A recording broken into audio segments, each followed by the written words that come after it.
அனைவருக்கும் வணக்கம். திமுக அரசியல் சதுரங்க வேட்டை ஆரம்பித்து விட்டது. இன்னும் எலெக்ஷனுக்கு 2 மாதங்கள் இருப்பதால் மகளிர் உதவித்தொகை 5000 உயர்த்தியுள்ளது.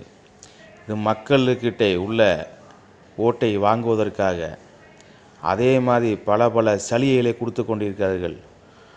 இன்றைக்கு காலேஜ் படிக்கும் மாணவர்களுக்கு 4 வருடம் கழித்து இன்றைக்கு லேப்டாப் கொடுத்துள்ளார்கள் என்பது நமக்கு நன்றாக தெரிகிறது. ஏனென்றால் இன்றைக்கு திமுக அரசியலை தொடங்கிவிட்டது.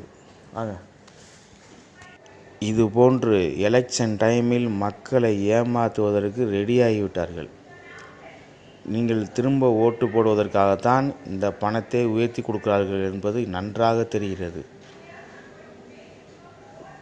புரிந்து கொள்ளுங்கள் மக்களே, தெரிந்து கொள்ளுங்கள். நன்றி.